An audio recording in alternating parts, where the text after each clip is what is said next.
Welcome to the AFR Saints channel, where we provide you daily content on your favorite team, the New Orleans Saints. Do us a favor and hit that subscribe button. Be sure to leave your comments below and smash that like button. Who dat? Ross Jackson out in Irvine for as long as the Saints are, and good enough to join us every day here to start Hour 3 to give us Saints camp report. How are you, man? Hey, buddy. Doing great, man. How are you? Doing really well. Maybe better than Dennis Allen. 3 straight days they've had to deal with injuries now. Today, Marshon Lattimore left with the hip flexor. Did you see it? What can you tell us? Yeah, so he participated through stretch, walkthroughs, things like that. And then he was out for 7-on-7s. And then at one point, he left with a trainer, kind of walking off with the trainer, kind of doing a little bit of gesturing, things like that. He walked up under his own power. It wasn't like he was helped off or anything like that. But then we were given the update after practice from Dennis Allen that he called it a little bit of a hip flexor injury. So I don't know if that is to indicate that it is not a major concern when you use a phrase like a little bit of an injury. But in any case, it doesn't seem like it's expected to be a big deal. But obviously with, Marshon Lattimore is having dealt with injury over the course of the past couple of years, it's going to be looked at a little bit more critically in terms of us wondering what exactly is going on. When he has been out there, I know it's 2 days, small sample size. Have you noticed anything with Lattimore? Like, how's he running around? How's he looking so far? Yeah, he's looked great. And he's been, he's had a couple of moments during, they ran these kind of one-on-one drills between wide receivers and corners, but without having thrown the football. And on a couple of those, he won. On a couple of those, he lost. Anything like that is typically pretty weighted towards the wide receivers. So nothing out of the ordinary there. But he's looked good in terms of communication. He looked good in terms of being where he needs to be. He looks dedicated, driven, communicating with the other guys, all these other things. So it's been all positive so far. Really, this is the first thing that we've seen when it comes to Lattimore that makes it kind of feel like, there might be something up here. But again, it's injury related, not necessarily, buy-in related. The other thing maybe today that felt kind of significant just outside looking in was we saw the offensive line sort of shuffle for the first time. And Ross, we talked about it here. So you being there, maybe have a different read, just tell me. But Dennis Allen said they would start looking at other guys when other guys played well enough to earn reps with the ones. Well, today it looks like we finally started to see some rotation there at right tackle and at left guard. What's your read? Is there anything really to read into with them shuffling those positions here in day 3? Yeah, I think we're maybe starting to get a little bit of a glimpse of it, but let's see what it kind of looks like going into the next few practices, because if those rotations begin to be a little bit heavier and then we see guys like Trevor Penning not being over at right tackle, then maybe it starts to become a little bit more indicative. Then we just have to figure out, is it because he's sewn up the spot or if it's because they're wanting to look at other options there. And so we kind of have to wait to see what it looks like beyond just the first practice where that shuffling is happening. But if it's going to happen anywhere, it feels like right tackle and left guard are going to be the spots to do it, because those are going to be some of the ones where you're looking at real competition that's happening. It feels like Taliese Fuaga is going to be a starter, right? It's going to either be at left tackle or right tackle or whatever, but it feels very much like he is solidified in terms of a guy they want to get out on the field. And when you spend a first-round pick on a player, much like Penning, you'd like for him to be out there.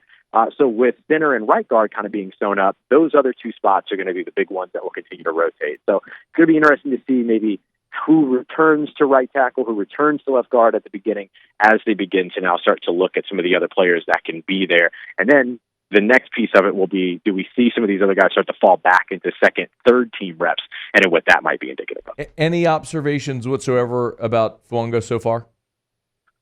Just looks comfortable. He's a big dude. He's quick. I think there was maybe one rep that I caught today that he caught my eye because of Cam Jordan kind of beating him around the edge, or Carl Granderson beating him around the edge. But outside of that, he just seemed really, really comfortable and continues to be a guy that gets to second, third levels, moves very quickly off the ball in the run game, which, remember, is going to be just as important as the pass protection side of all this, because everything about this offense is going to be predicated on its run game. And so in order for any of it to be successful, the run game has to be successful. In order for that to be successful, Taliese Fuaga is going to have to be. And so him in that run game just seems so comfortable. It's very akin to what he did during his time over at Oregon State. I think one of the reasons why he seemed like such a natural fit for this team from the very beginning.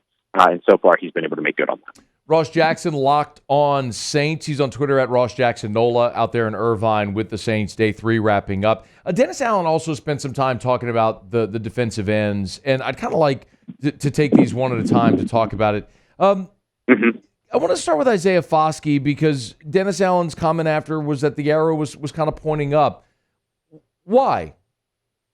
I think it's been his forgive the colloquialism, but I think it's just been his grind, if I'm being real. Like, a lot of it has been that he has been working his tail off over the course of the offseason. And look, he's also going into his second year of the system, right? So he's inherently a little bit more comfortable with it now than he was last year, his rookie season.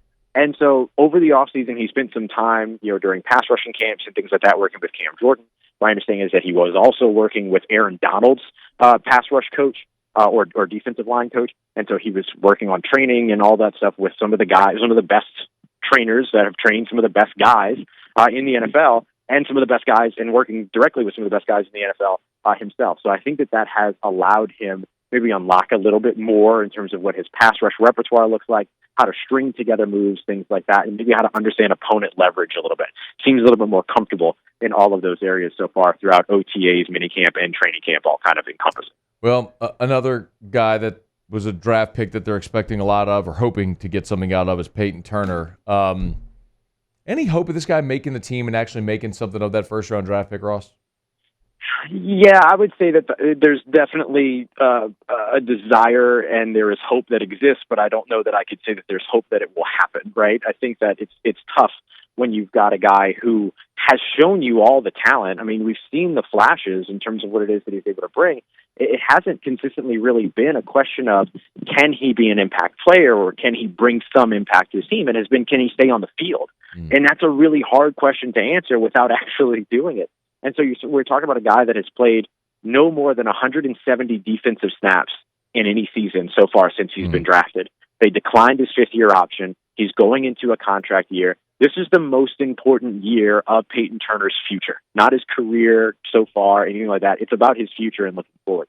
The big thing has to be, can he stay on the field? And when he stays on the field, can he continue to show the flashes? If he can do that, then yes, there's an opportunity to make something of that first-round pick. Maybe not full first-round pick value in terms of player talent return and production return and things like that. But if you can get a guy that can give Cam Jordan 6 fewer reps in the first half so that he's 6 reps fresher at the end of a game in a key moment, then there's value in that. And so I think that's really what you're looking for right now when it comes to Payton Turner, who today, by the way, was really the first time that he caught my eye on a lot of positives so far today. Now let's see if it's something that he can continue to string together more consistently. I know I asked you day one about Chase Young, but I feel like, Ross, as we keep doing this, I'm going to ask you more and more about him just because that's for all the obvious reasons, right, why he's interesting. Yeah. So through 3 days, anything of note? Yeah, I think one of the things that's been really great about watching Chase is how much they move him around. He's played kind of rushing over off of that Cam Jordan over the right tackle side. He's also moved into the right defensive side over the left tackle, which is typically where Carl Granderson has been. And there's also moments where you can kind of see him take inside angles on his rushes, where instead of him taking on tackles, he's bringing some inside pressure, trying to take on some guards. And I think that might be in preparation of what I think will be a very, very fun piece of this New Orleans Saints defense to potentially watch, which is going to be the 3 defensive end sets. When you can get Cam Jordan, Carl Granderson, and Chase Young all on the field at the same time, run stunts, take somebody from the outside, have them twist to the inside, have the guy from the inside wrap around, bring a little bit of this chaos to these opposing offensive lines with a lot of speed and 3 guys that have that speed and power conversion. I think the big thing that stands out when it comes to Chase is his physique. He looks like what the New Orleans Saints love, the prototypical defensive end, but I think that he brings a little bit more speed and kind of introduces that element to the New Orleans Saints pass rush, which is something that they miss now that they don't have a guy like Zach Vaughn around. And so they've been supplementing a little bit of that speed presence with guys like Chase Young, as well as, of course, Willie Gay at the second level, who's also been kind of contributing some pass rush around the edge. Yeah, you said yesterday Willie Gay was a guy that caught your eye. Who was maybe a play of the day today out of practice? Yeah, I think the play of the day today comes to Chris Olave. I thought Cedric Wilson was pretty close. He made a diving catch with Kool-Aid McKinstry, rookie cornerback, draped all over him. Great coverage, but just a better throw from Derek Carr and a better catch by Cedric Wilson. But for me, it was Chris Olave down the left sideline. He and Derek Carr constantly talking and communicating with one another. Those two ended up hooking up on a deep pass down the left sideline with Alontae Taylor in coverage. Back shoulder placement, Chris Olave going up, 50-50 ball contested catch type situation, and he was able to come down with it, Chris Olave was. And then he got up, and him and Jonathan Abram kind of jawed back and forth a little bit, a little bit of chippiness or chirpiness, if you will, between the offense and defense. So it's just driving a lot of competition when a guy can go up there one-on-one and make a big play like that. And that's why I think Chris Olave deserves kind of the play of the day recognition there. Hey, last thing before you go, I haven't really asked much outside of Fuaga about rookies, either the draft picks or the UDFAs. Again, I know it's 3 days, and I'm not trying to ask for wide-ranging, takeaways, but anybody catching your eye among the rookies?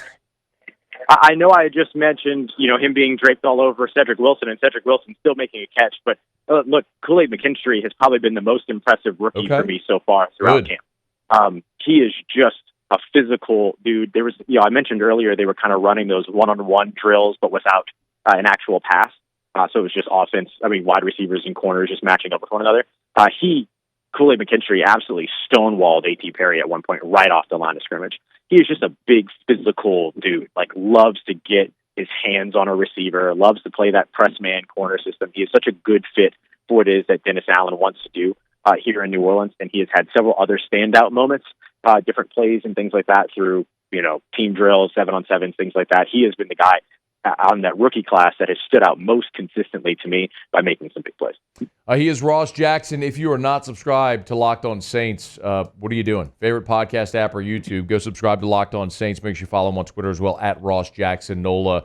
Boots on the ground coverage there from Irvine for as long as the Saints are out there through the middle of August. Hey, man, we appreciate it. We'll visit Monday, okay? Absolutely, dude. Take care, stay safe, and have a good weekend. Hey, thanks so much for watching. Please leave your comments. I love to interact, and be sure to hit the red subscribe button below.